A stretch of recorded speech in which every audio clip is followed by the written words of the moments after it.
Good evening, folks. Welcome to Friday Night Tech Talk. If you're new here, we do this every Friday night. I find some articles that I think would be interesting to other tech heads like myself, which I assume you are somewhat like myself if you're here. And we discuss the articles in the comments. And of course, whatever comment you may want to make, just put it in the comments. And if you're new here, please type something in the comments. Let us know where you're from. And you might be watching on my Mobile Geezer YouTube channel, but you could also be watching on either one of my Facebook IDs, which is Mobile Geezer or George Hayes. I simulcast to all three every week. So, as I do every week, I'll tell you, if you click on the QR code, that'll take you straight to the show notes on my website for tonight's show, and you'll see all the articles that I'm going to preview in a minute. And of course, you can click on those articles and follow along. So let's take you over there. I'm going to share screen.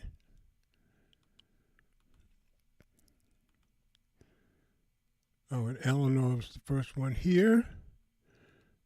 I haven't seen anybody else's yet, but let's see. Yeah, she was the first one here. Anybody else want to say anything? Let us know. Okay, over to my website. If you go to mobilegeezer.wordpress.com, click on today's date, you'll get just the show notes for tonight's show. And as I do every week, I will give you a little preview of what we're going to talk about tonight. So, I just happened to see this article, and I had told you about the Trump Mobile and the Trump phone months and months ago, early last year, I think. Or maybe it was even the last part of 2024. In any case, got an article on CNET. I just said, where's the Trump phone? Well, it's delayed and delayed and delayed some more. So that was supposed to be the $500 gold Trump phone. So we'll take a quick look at that article. As you can see here, delayed until 2026. Well, we're in 2026. So that's the first thing. As far as I know, there was no big events this week, so I don't have anything other than TikTok, but we'll get to that. And then the one big thing that came out this week finally, the Samsung Galaxy Z trifold, I said causes price shock. I've got a story on CNET. And yes, that officially went on sale today. I will not be buying it, and you'll see why when we go to the story.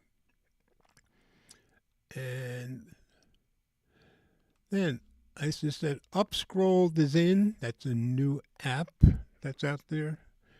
TikTok is out, since TikTok has been, at least the United States version of TikTok has been taken over by United States people running it. A lot of people are leaving, and Upscrolled seems to be benefiting from that. So we'll take a look at that story on Engadget. And since TikTok is now owned by Larry Ellison, the second richest man in the world, I believe he owns Oracle, he owns Paramount now, he owns CBS, he owns a lot of stuff. So, got another story about TikTok. And she just says, not loving the new TikTok. That's also on CNET. So, first one was in Engadget. This one was on CNET. Okay. And the other trifold story was CNET. Okay. I seem to be stuck on CNET and Phone Arena tonight. So that's just where we are. Those are where I found the interesting stories.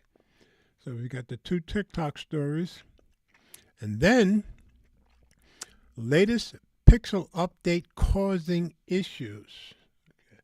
found this story on Phone Arena, and you probably don't want to install the January Pixel update. And I normally would have installed it by now, but mine was late showing up. And once I saw the story, I'm like, okay, maybe I'll wait a while. But if you have a Pixel phone, you'll see why when we get to the story. Then, Samsung memory price hikes will likely cause a more expensive iPhone, because iPhone gets their memory either from Samsung or one other company, and those prices have really gone up, and I mean gone up in a big way. So we'll take a look at that story. And finally, Galaxy S26 Ultra finally has trailers. I think it's supposed to officially be announced on February 25th. But they have a couple of trailers out trying to get you your interest in the Ultra. That's just the Ultra that this one's about. So that'll be our last story also on Phone Arena. So, nothing else new now. Oh, I haven't checked to see if Ted was going to come in. He did come in last week. Now remember, Ted is out in Dallas, so he's an hour behind us. But I probably should check, see if he gave us any indication whether or not he's coming into the show tonight. Have to take a quick look at Telegram. Okay, nothing, no new message, so maybe we'll be very blessed and now Ted will come in again. Oh, and while I'm looking at phones, my main phone that I had as my main phone today was the OnePlus Open. Okay. And then my backup phone was my iPhone 17. So that's what I'm looking at today. All right, go back to our first story. And if Ted or Will was in a little bit last week also. So if either come in, I'll certainly let you guys know. So, where's the Trump phone? Let's go to CNET and take a look. What happened to the $500 gold Trump phone? The much hyped T1 phone that carries the president's name appears to be delayed. Yeah, I think he's just being nice saying it that way. By Omar Gallagher. Let's jump into reader view, get rid of these ads. Months after the Trump Mobile organization planned to release a $500 gold device supposedly built in the U.S., yeah, very much supposedly, the T1 phone is still not available, and reports suggest the wait will continue. At the end of last year, a customer support representative for Trump Mobile reportedly said that we shouldn't expect the phone to be released in December, and that, get this, and that the U.S. government shutdown delayed the phone's delivery. So they're basically reaching for excuses, I think. That's according to a Financial Times report. A representative for Trump Mobile did not respond to a request for comment. As of January 22nd, so just a week ago, the phone's webpage still listed as being released later this year. The same thing it said last year. The saga began when Trump Mobile launched in June, or so it was last June, with a $47.45 a month mobile phone plan, claiming that it would launch a smartphone made in the U.S. by August 2025. And we gave you all the reporting on that. When presented with overwhelming evidence that manufacturing a smartphone entirely in the U.S. at a large scale is virtually impossible, I'd say it's more than virtually impossible, Trump Mobile walked back those claims. Currently, Trump Mobile is still accepting $100 deposits for the T1 phone. Yeah, I wouldn't be dropping my money there. Which it calls proudly American, with features including a 6.25-inch AMOLED screen, a 120 hertz refresh rate, 256 gigabytes of storage with a card slot for expansion, and a 50 megapixel camera. The Trump Mobile website now also offers, get this, I didn't know this, refurbished rival phones from Apple and Samsung, including a $629 iPhone 15 and a $459 Samsung Galaxy S24. So I guess they bought those phones and they're trying to make a little money off of those too. So that kind of surprised me. So we're all still waiting for the Trump T1 Gold phone. If I had to guess, I'm thinking maybe we'll never see it. That's just my guess. What do I know? Okay. Nothing else new in the comments yet. Anything you want to say about any of these stories, just put it in the comments and we can discuss there. Okay. Samsung Galaxy Z Trifold causes price shock. And this one I've got on CNET. So let's go take a look. The Samsung Galaxy Z Trifold is now on sale, but its nearly $3,000 price is unhinged. And of course, it makes sense because the Huawei phone that came out months ago cost much more than that. Is the most advanced phone ever released in the U.S. worth its astronomical price? This is by David Lum, and it was updated today, as a matter of fact. I don't think he believes it's worth it, but I did see an article that I didn't get a chance to read yesterday that somebody did think it was worth the price. So we'll take a look at this. Into Reader View we go. And no, I will not be picking up this phone. Samsung's twin-hinged Galaxy Z Trifold is finally on sale. As of today, it is. Launching before the Galaxy S26, which is expected to arrive next month. As I told you, I think February 25th. That's the big rumor. Starting today, foldable phone fans who want the most advanced device in the U.S. can pick up one on Samsung's website, but they'll have to pay a hefty price. The device starts at a jaw-dropping $2,900, and you know after tax, that's going way over $3,000. Yes, for over 3 times the price of a Galaxy S25, you can pick up the most advanced smartphone and certainly the most expensive Samsung has ever rolled out. Even the Galaxy Z Fold 7, which starts at $2,000 with 256 gigabytes of storage, only reaches $2,420 at the highest 1 terabyte of storage configuration. As products across all industries get costlier, phone makers have priced foldables in an even more premium tier than the most innovative flat smartphones like the iPhone 17 Pro Max and Galaxy S25 Ultra. It seems Samsung will use the twin-hinged Galaxy Z Trifold to set an even higher price ceiling for smartphones. Sure, the Galaxy Z Trifold is one of the most technically impressive handsets released in the U.S., but is the technology worth the cost? Now, keep in mind, it's a first-generation device, folks. You're going to pay $3,000 for a first-gen device. The Galaxy Z Trifold unfolds into a 10-inch inner display, that's big, that rivals the screens of full-size tablets. It's noticeably larger than the 8-inch inner screen on the single-hinged Galaxy Z Fold 7 foldable. Its 2 hinges, built of titanium, are tested to endure 200,000 folds, according to Samsung. When unfolded, the Z Trifold is 3.9 millimeters at its thinnest point. That's pretty thin. That's slightly outdone by the slimmer Huawei Mate XT's 3.6 millimeter. So they came out first, and they cost more also, but they're slimmer, which beats Samsung to the market by an entire year with a Trifold that's not available in the U.S.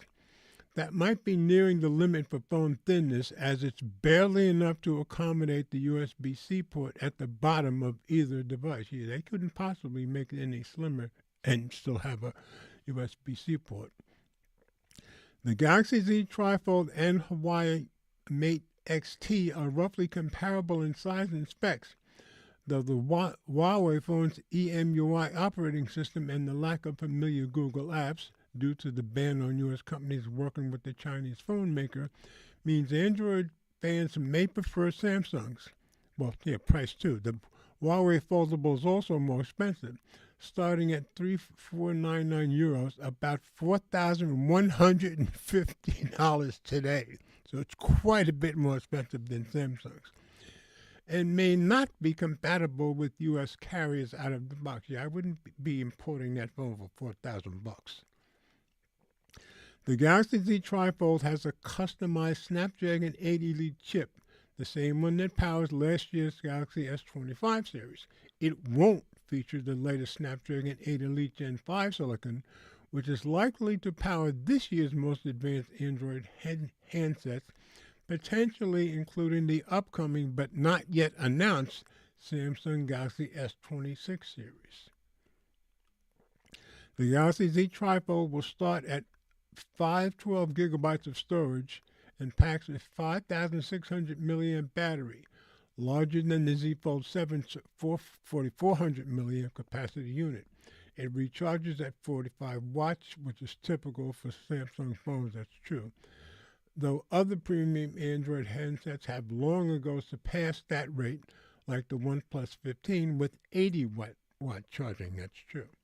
It has 3 rear cameras, a 200 megapixel main, a 12 megapixel ultra-wide, and a 10 megapixel telephoto, and comes in a single color crafted black.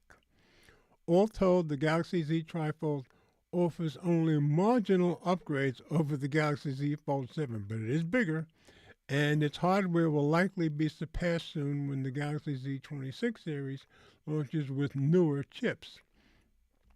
At $1,000 to $2,000 above other Android phones and foldables, the Z Trifold seems to offer only a single advantage. It's massive in a display. Yeah, when you open it up, it's 10 inches. That's big. While undeniably a technical marvel, that's not nearly enough added value for most people to justify the steep upsell on your standard smartphone or even another book-style foldable. For folks who crave the most advanced phone on the market, though, maybe it's worth the expense. Not to me, obviously not to him, I don't think either, but if you've got $3,000 to drop on a phone and have the latest and greatest, feel free. Just go to Samsung's website. So, and that price was not unexpected because the Huawei phone has been out there for a year, and that thing's up above $4,000 now. So, all right, now we get into some of the TikTok stuff. I said, Upscrolled is in, TikTok is out. Found this one on Engadget, and I'll be following it up with another TikTok story. People are uninstalling TikTok and downloading an indie competitor, and I gather there are millions of people uninstalling TikTok. TikTok's U.S. joint venture is off to a bumpy start. They had lots of technical issues, and some people don't like some of the stuff they're not letting people say. So this is by Carissa Bell, and this is from Monday. Let's drop into review. TikTok's newly formed U.S. entity is off to a very bumpy start, as the app continues to face technical issues affecting the recommendation algorithm, view counts, and other features. TikTok is also seeing a wave of frustrated users uninstalling it, according to new data.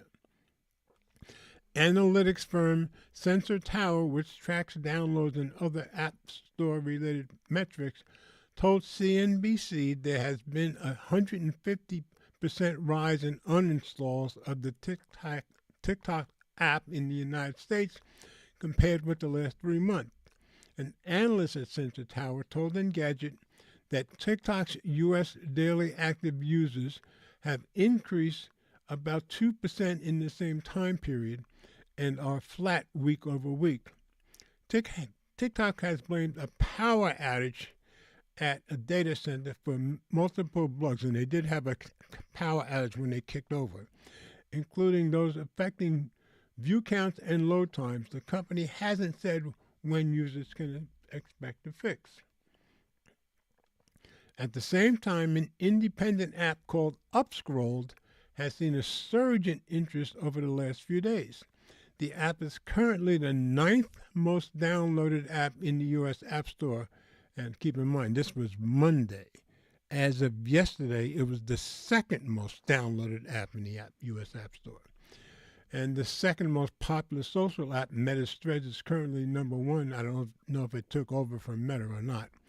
The app has also reached the top 5 in UK and Australian app stores. Oh, and the people who make it, the main guy is Australian. In the United States, its sudden popularity seems to be closely tied to recent changes at TikTok. Oh, and the main guy who created this app, and I think he's got 2 other partners. He happens to be Palestinian, but he's an Australian. Upscrolled has seen 41,000 total downloads between Thursday, the day the U.S. joint venture was formalized, and Saturday, according to estimates from App Figures. The app, which was first released last June, has been downloaded about 140,000 times between Apple and Google's app stores, according to App Figures. Prior to last Thursday, in other words, before the U.S. Guys took over TikTok, the app was averaging less than 500 downloads a day, so that's a big jump, according to the company. The rapid increase in downloads has apparently caused some issues for the company, which asked users to bear with us on Monday. So I guess they kind of got overwhelmed, which makes sense. Created by an Australian developer, Upscrolled looks a bit like Instagram. Users can share photos and short-form videos. The app defaults to a chronological following feed, though it does also recommend content to users. And I gather since the U.S. version of TikTok gives you many, many more ads, which you'll see in the next story, people aren't happy with that either. The app is privately funded by its founder. This is the guy who started it, Issam Hijazi. Like I said, he's Australian, but his background is Palestinian, I gather. Together with a small group of individual investors who share our mission and values, according to a fact on Upscrolled's website. It currently has no ads, though the company says it probably will in the future. That's just being realistic. This isn't the first turmoil at TikTok that has benefited a previously little-known app. Chinese app RedNote briefly became the top app in the United States early last year as TikTok faced a potential ban. And remember, they were gone. TikTok was gone for a day and a half, I think it was, last year. RedNote's popularity proved to be short-lived, though, as the 2025 TikTok ban ended up lasting only a couple of hours, so it was less than a day and a half. But with new owners at TikTok and growing frustration over technical issues with the app, there could be an opportunity for a new short-form video service that's not controlled by a huge corporation, which is the new one. And that's what Upscrolled seems to be betting on. Too often, users are left uncertain about whether their voices will be heard or quietly suppressed. And a lot of people are saying the new TikTok is suppressing them. The company writes on its website, Upscrolled changes that by ensuring every post has a fair chance to be seen, creating an environment that is authentic, unfiltered, and equitable for all. Update January 26th. This post was updated to reflect the latest details from TikTok about the ongoing issues affecting the U.S. version of the app. So I think the technical issues have been settled, but a lot of people don't like the fact that they're being very, very suppressed on saying certain things. I gather even if you say something not so nice about Trump, you're probably going to they're probably not going to let it be seen because the owner is a supporter of Trump also. And like I said, he's, I think, the second richest guy in the world. So that's one. So here's another one on CNET, different writer, and she's not crazy about it. I've loved TikTok for 6 years. I'm getting blocked here. But the U.S. app lost its secret sauce. Commentary. With new U.S. ownership, the magic of TikTok's algorithm appears to have run out, and so has my interest. And that's by Abra Al-Hiti. And this is from 2 days ago. So into reader view we go.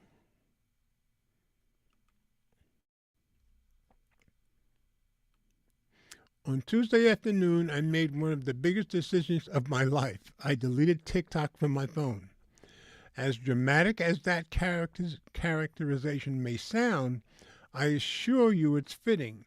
Over the last 6 years, TikTok has been a trusty companion that's consumed an immeasurable amount of my free and not so free time.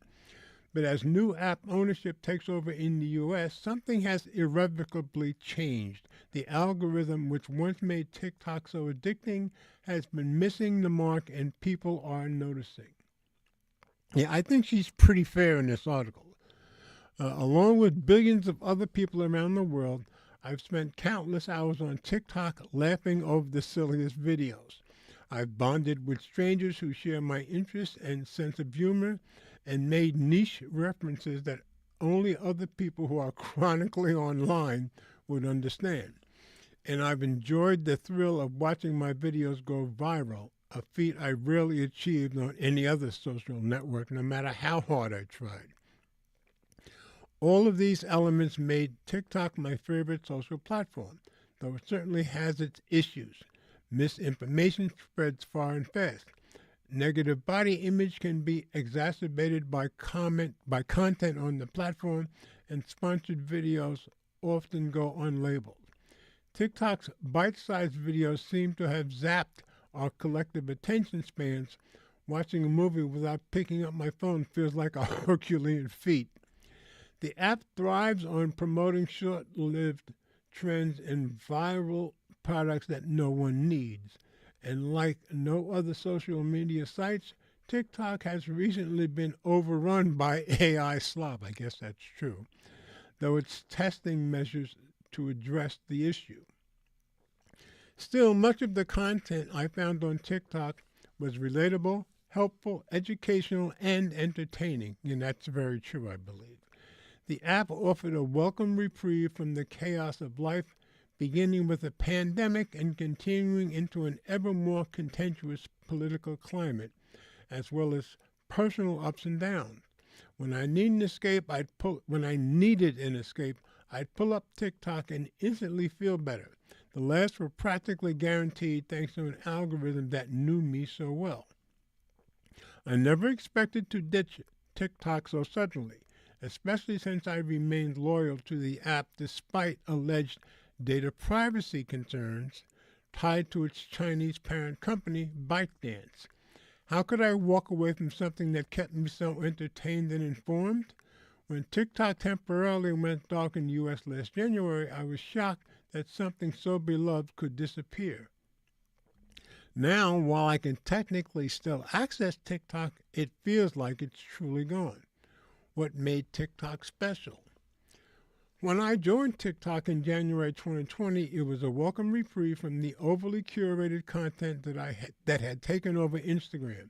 Instead of aspirational posts peddling 30-step makeup routines or unrealistically pristine homes, TikTok served up people doling out unhinged skits, relatable rants, and hilarious impressions.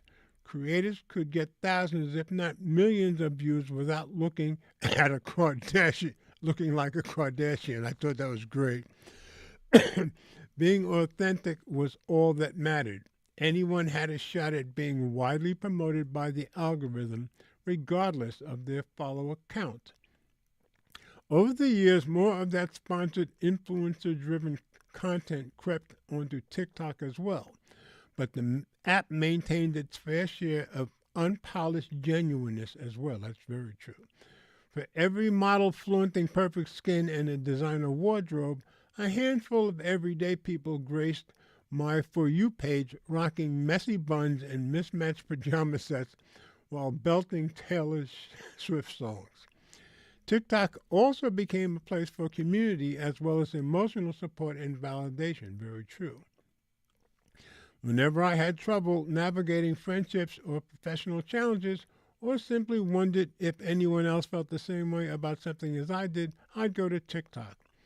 Without fail, I'd stumble upon something that answered my questions or helped me feel seen. TikTok also became a place where voices that are often suppressed by traditional media or other social media platforms could be heard, and that's one thing that may be changing now. All good things must come to an end. Late last week, as TikTok's U.S. operations began shifting to new ownership, American users got an alert about the app's updated terms of service. So it begins, I thought, not knowing just how drastic and immediate the changes would be. Yeah, I've seen other stories where they want way more information about you now than the old TikTok did. The privacy policy itself wasn't particularly startling. Despite apprehension about the invasiveness of TikTok's new terms, experts pointed out it didn't vary much from the company's existing guidelines, apart from, most notably, more precise location data tracking unless you opt out. So they want to know more about exactly where you are. I've long abandoned the notion that social media platforms care about protecting user privacy. Yeah. So it didn't surprise me that TikTok was further extending its reach into our personal data. Rather, what shocked me was just how much the experience of using TikTok changed seemingly overnight. Suddenly, the For You page didn't feel tailored to my interest at all. And that's what TikTok was really good at, getting around your interests. And there's Ted. Hope you get a chance to get in here, but glad you gave us a comment anyway. My feed was cluttered with undisclosed paid promotions for products I didn't want, irrelevant home maintenance videos, I don't own a home, and cheesy thirst traps. I could scroll through 20 videos and not laugh once. An unprecedented phenomenon. I closed the app wondering what was going on, only to try again an hour later and have the same experience. TikTok hasn't responded to my request for comment on the unlabeled paid promotions. I guess you're getting more ads and they're not even labeling them. This appears to be the result of TikTok retraining its algorithm based on U.S. user data. It won't be easy to replicate the secret sauce that made TikTok so addicting, and I don't have the patience to hang about as the new owners figure it out or not. I also worry American users will be less likely to see trending content from around the world. That could be leading to a more insular experience. For several days, I wondered if TikTok was just having a bad day, but I soon realized this was probably just a new reality. The golden days were over. TikTok's fall from grace. Early this week, U.S.-based TikTok users began flagging major issues. Some reported slower load times, and I think that was part of the transition, and timed out requests. Others noted a more concerning problem, this is true. Political content has seemingly disappeared from their feeds. So I guess the people who were interested in the political stuff, they're not getting what they used to get, especially as anti-ICE protests take place across the country. Many creators said videos had drastically lower engagement, with some stuck at 0 views. Yeah, that's not good. Pardon me. In a Monday statement, TikTok attributed these issues to a power outage at a U.S. data center. A power outage isn't going to cause that. Noting that it was working to resolve them, it also denied censorship allegations. Yeah, I don't think they'll be able to deny them very long.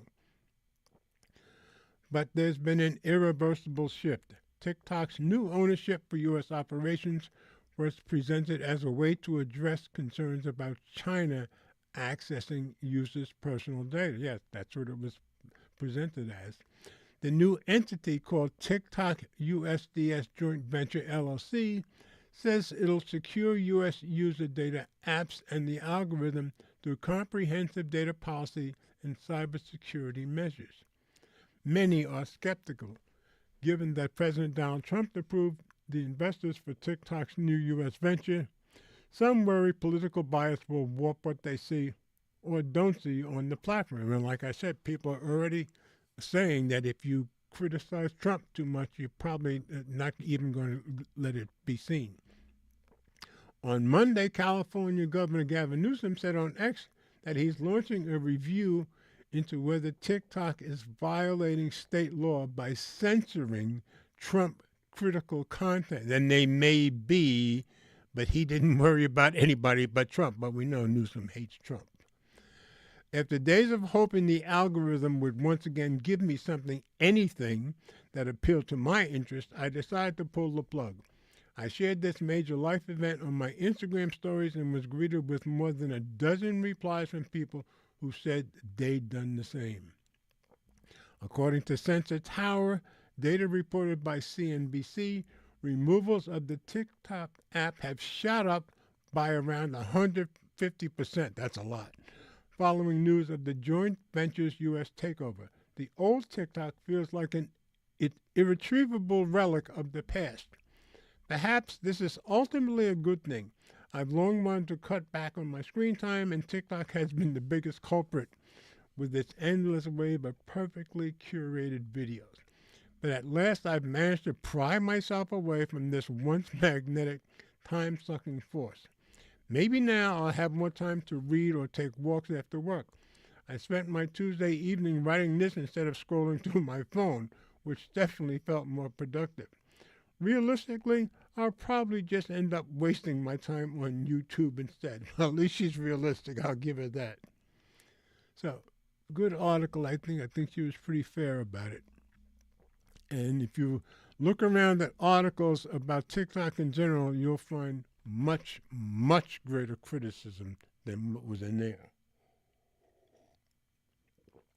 Getting a sip of my hot chocolate as it's cold down here where I am. Okay, that's the TikTok stuff that I got for this week. Now we'll move on to other things. If you have a Pixel and you haven't gotten the January update as yet, don't update it. Latest Pixel update causing issues. This is on Phone Arena. Don't install the latest update on your Pixel phone or you could lose internet access. And like I said, I was upset a little bit earlier in the week and late last week because my update usually comes through the first day or so that it's available, not this week. But when I saw this, I'm like, okay, I'm glad I didn't get my update. And I have the Pixel 10, so the latest. Here we are with a new round of Pixel problems by Amon Kumar, sorry. This is from January 27th. And as far as I know, some of these issues haven't even been fixed yet. So, into review, I think. Here we go. Some Pixel devices are experiencing Wi-Fi and Bluetooth connectivity issues after installing the January 2026 update. Update breaks Wi-Fi and Bluetooth. The January 2026 update brings several improvements and fixes known bugs in Pixel devices. This update is especially important for owners of Pixel 10 series phones, which I'm one of, as it reportedly improves GPU performance. The initial rollout went very smoothly, but once it became widely available, some Pixel owners began experiencing Bluetooth and Wi-Fi connectivity issues after its installation. And we're talking some serious issues here, as you'll see. Some affected users cannot turn on the Wi-Fi and Bluetooth toggles because they are grayed out. That's bad. while others see no available Wi-Fi networks or Bluetooth devices. It's worth noting that not all compatible Pixel devices are affected by the connectivity problems, though there have still been a significant number of reports in the last few days. The issue isn't exclusive to any particular lineup, so I guess it doesn't matter which Pixel you have. You're taking the chance if you do the update, as users have reported facing it across different Pixel models, including the Pixel 8 Pro, Pixel 10 Pro XL, and others. Interestingly, a Reddit user posted that the camera, now get this, on the Pixel 10 Pro also stopped working. Keep in mind, this is supposed to be one of the best camera phones in the world, along with Wi-Fi and Bluetooth. So he's got those two plus the camera not working after downloading the update. A reply under this post from another affected user says that the camera closes automatically after opening it. Wow. They are also unable to use the flashlight as it says it's being used by the camera. Very weird. There hasn't been any official statement from Google on this matter. However, a user on the Google support forum reported that the tech giant is aware of the issue, and they were contacted by the Made by Google X account regarding it. Didn't tell us what they said, though. Is there any fix available? The short answer is no. Although Google has sort of acknowledged the problem, it hasn't made any fix available and is asking affected users to reach out to contact support for assistance. But I gather there hasn't been any assistance as yet. Users facing this problem have already tried rebooting their phone, resetting their network settings, and booting into safe mode. None of these basic troubleshooting steps have resolved the issue. A Reddit user named AlterChipmunk2109 even took the boldest step of factory resetting their Pixel, but it wasn't helpful either. That's heavy duty. However, the user further commented that both Wi-Fi and Bluetooth connectivity issues vanished after they reinstalled the latest public build on their smartphone. You got to know what you're doing to do that, you'll see. The drawback of taking this approach is that you might end up losing a few days of data.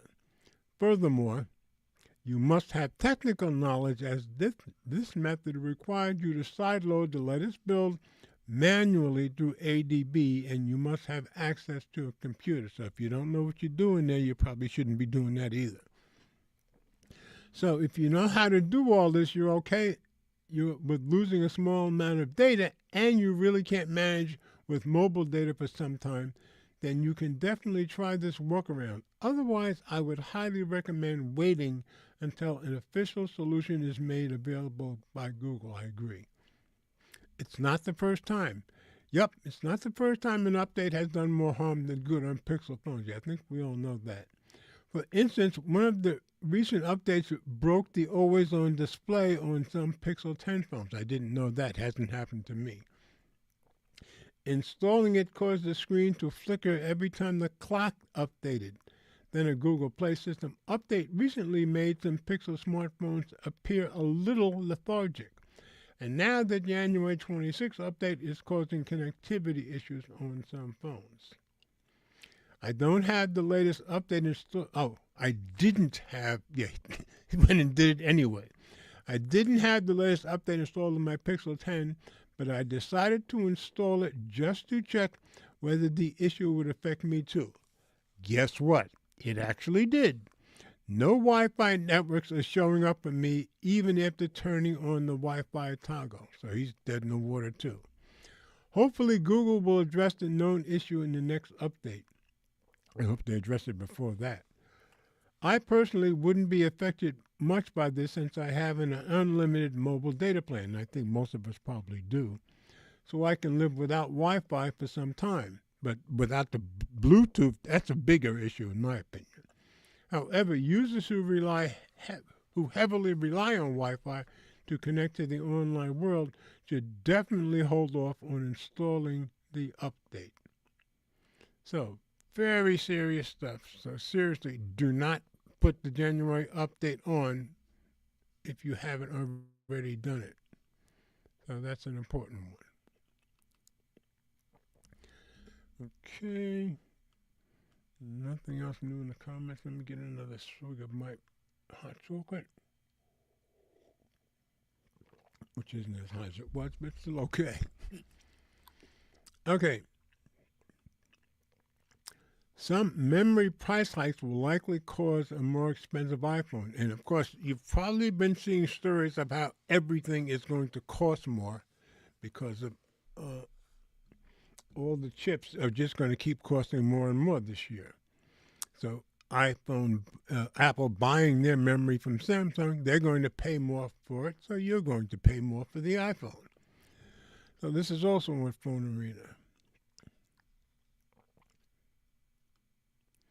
Samsung increases prices for Apple, and iPhone 18 buyers will pay for it. Expect the iPhone 18 to cost more because Samsung just ramped up prices for Apple, by Abdullah Asim. He's one of their really good writers. And this is from the 27th, so 3 days ago. Where do you see how big the price hikes are? All right, into reader view we go. Get rid of these ads.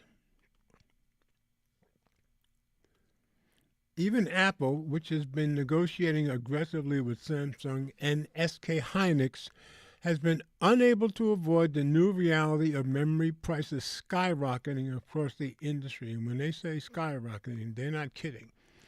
Both Samsung and SK Hynix have now imposed steep price hikes for their components, and iPhone 18 buyers will be paying for them. Memory price hikes for Apple. According to a new report, Apple was unable to use its privileged whale status to avoid paying more for memory components. Despite being one of the largest customers in the industry, hence a whale, Apple will still have to shell out more from here on out. Samsung reportedly proposed an 80% hike in prices, while SK Hynix proposed a 100% increase. I told you, these are some hefty hikes. Pardon me. These price hikes will undoubtedly affect the upcoming iPhone 18 series as well as other Apple products in the near future. Long-term agreements revised. iPhone prices could keep going up throughout the year. In addition, Apple has apparently dropped its usual long-term agreements that lasted a year and has instead been forced to sign an agreement that will only last for the first half of the year. This is because memory prices are very volatile as new AI data centers keep, I think it should be popping, up, and there's no way to ensure stability for the time being. As such, Apple's products might actually see more than one price hike during just this year alone, and this trend is expected to continue through the next year as well. The iPhone 18 series, which will be split into two separate launches to accommodate Apple's new iPhone release schedule, which we've been telling you about that for months, is expected to be majorly affected. iPhone 18 will likely see a price increase. The iPhone 17 series, which is what I have, already saw a minor price hike last year. Luckily, the base iPhone 17, which is what I have, did not get that price hike. And that will very likely be true for the iPhone 18 as well. There's even the chance that the price hike might be bigger than expected, though Apple will probably make sure that doesn't happen if I had to guess. Samsung has already reportedly canceled a camera upgrade for the base model of the upcoming Galaxy S26 to keep prices down. So I guess it's going to be the same as the S25, at least that camera. And Apple might have to do something similar to retain market share. So, and, there's lots of stories about we're all going to be paying more for phones this year, but I haven't bought one yet this year, at least not a new one. So I think the only new what I'll be getting anytime soon will be the Clicks communicator when it does come out. And my guess is that will not be affected because they probably started making those before the chips went up in price. That's my guess. So, and we already have a solid price on that already. All right, I've got one more story. Nothing else new in the comments. I guess Ted must be out and about somewhere in Dallas. Galaxy S26 Ultra trailers show off the new privacy screen, phone arena. So they put out some trailers. Like I said, we think they're going to come out on the 25th of February. But once again, let's go to phone arena, take a look. And if I'm able to play these trailers, I tried playing them before I came on, and it was giving me trouble. I was able to play them last night. So, but if I'm able to play them, don't worry about the sound. There's not really any sound other than music, and they're very quick. And they're being pulled in from my X. Samsung releases first 3 Galaxy S26 Ultra, so this is just for the Ultra, trailers promoting its big new feature. All 3 leaked trailers focus on the hot new privacy feature for the Galaxy S26 Ultra. And of course, we're talking screen, which you'll see. This was published 2 days ago by Alan Friedman. So, into the reader view. If you've been waiting for the unveiling of the Galaxy S26 Ultra, you'll be happy to see the first few trailers released by Samsung for its top-of-the-line 2026 flagship model. So, like I said, it's only the Ultra. While AI certainly does get some mention, Sammy puts the pedal to the metal when discussing the big new feature for 2026, the privacy screen. Thanks to the Flex Magic Pixel OLED display that will be deployed on the Galaxy S26 Ultra, what is displayed on a screen cannot be viewed from a side angle, which they're making a big deal about that. So, but if you're at any angle, you're not going to see it. And if we are able to play these trailers, you'll kind of see what they mean. The privacy screen is this year's hot new feature for the Galaxy S26 Ultra. This prevents bystanders from spying on your phone's screen to learn how you unlock the device or open certain sensitive personal apps such as the ones hosting your financial accounts. And keep in mind, this is only from the side. If they're looking right over your shoulder, I don't think it helps. Some cyber criminals stare at your phone's display hoping to see the credentials you use, including usernames and passwords, to log into these accounts. Protecting your personal information from getting ripped off by a stranger riding the same elevator as you, traveling on the same bus as you, or attending the same event as you. There are 3 teasers leaked by well-known and reliable leaker Ice University, as in he's very reliable.